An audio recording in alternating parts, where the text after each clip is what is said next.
Well, there's a gentleman that deserves a Nobel Prize, or a prize of some sort, Anthony Watts, who's an amateur. He's not an amateur, he's a weather forecaster in the States. And he looked at these 1,200 dots here, which are the weather stations across the States, and he remembered this photo Grandma gave him when he was young.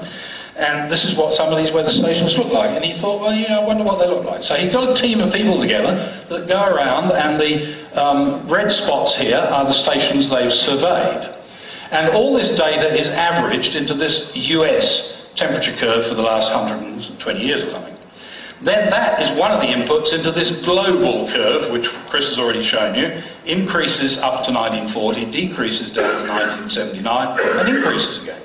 So the basic data for this is coming from here. The US has the best climate observing stations in the world. Everybody agrees. This is the blue chip data set.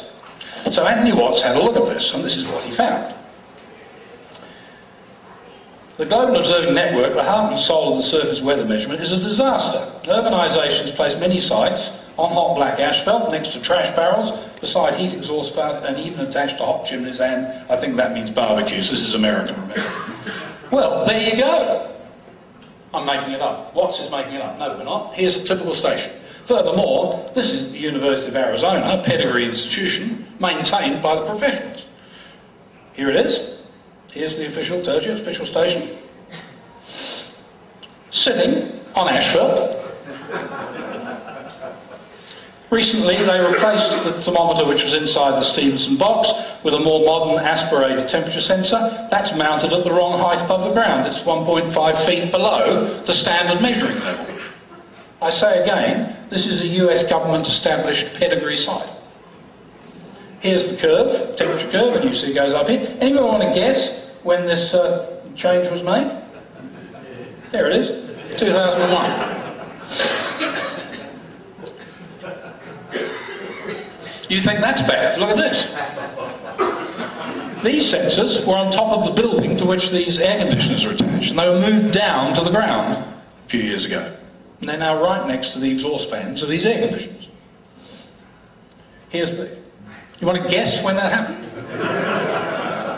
Well, not only did it happen then, but it turns out that you're right to guess it happened then, but you're wrong to think that was what the cause was.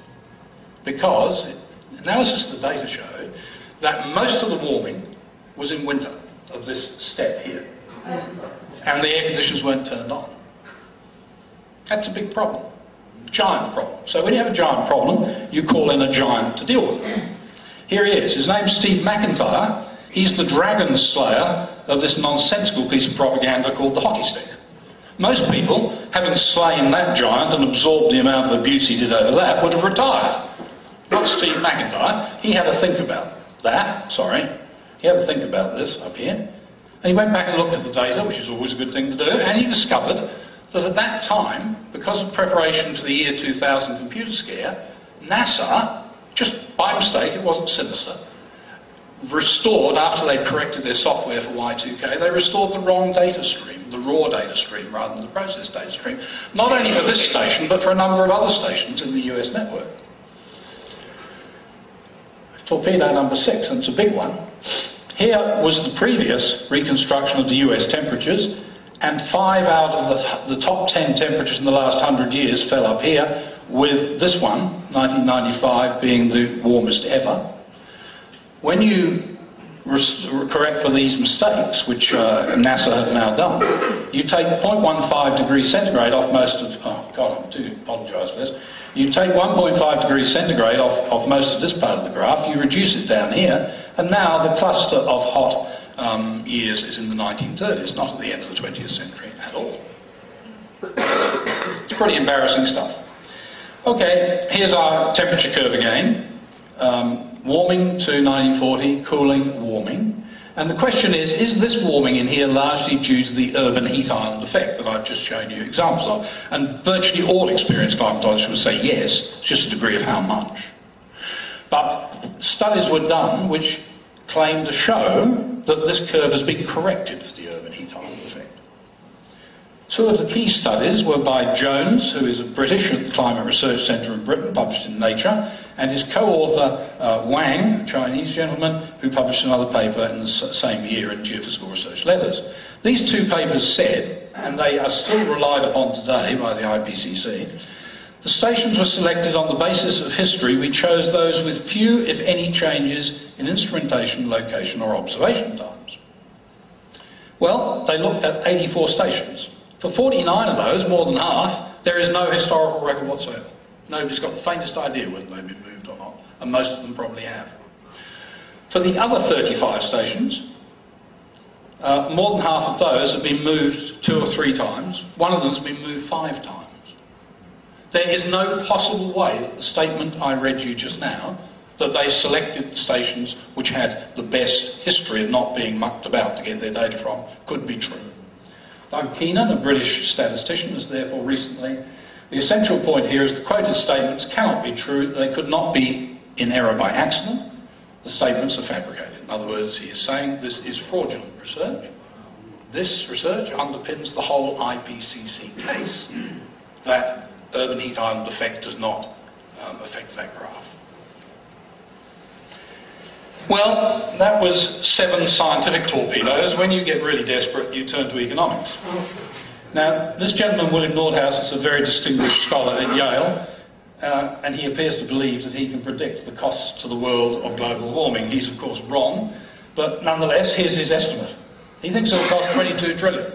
And I'm giving you this in the context of 2 other gentlemen you've heard all about, which is Al Gore and, what's that British fellow?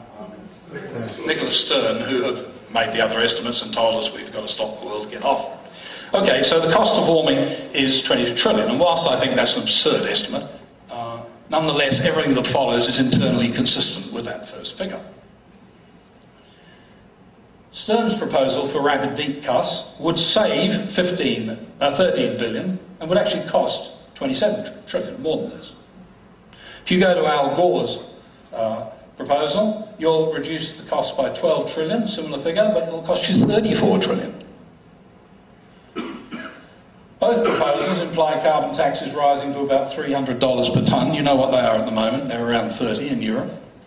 In the next 2 decades, and $600 to $800 per tonne by 2030. $700 carbon tax would increase the price of coal-fired electricity in the US by 150%, would impose a tax bill of 1.2 trillion on the US economy. This is torpedo number 8. This will not happen. You can't absorb torpedo after torpedo after torpedo without ultimately sinking. The astonishing thing is that I show you the figure of what should happen. What is actually happening is the Queen Mary, that is the IPCC, is continuing to sail stately across the horizon, a side full of torpedoes. There has never in human history been a greater disconnect between the basic science and what is going on at the moment in Sydney at APEC this year, a week, and is going to go on at United Nations conferences in Bali and New York. It is absolutely astonishing, the disjunct between the politics and the socio-economics and the green agenda and the empirical science. The assumption that prior to the Industrial Revolution the Earth had a stable climate is not even wrong. Climate's always changed, it always will. There's nothing unusual about present-day rates of change. Atmospheric CO2 is neither a pollutant nor is it the primary forcing agent for temperature change. In fact, carbon dioxide is a benefit for humankind. Try telling your teenage daughter that. Attempting to stop climate change is an expensive act of utter futility. You might as well try and stop the clouds scudding across the sky. In fact, that's exactly what you're doing. The only sensible thing to do about climate change is to prepare for it. And the biggest scandal about the current global warming scam, and it is a scam, is that it's taking our attention away from the real climate change problem. There is a real climate change problem. There's a threat of cooling as well as warming. Cooling may well already have started in that levelling off of the temperature curve we've seen. The solar physicists are predicting we're going to have a phase of cooling. It's not even being discussed at the highest scientific and bureaucratic and political levels because of all the frenzy about imaginary global warming. Thank you very much.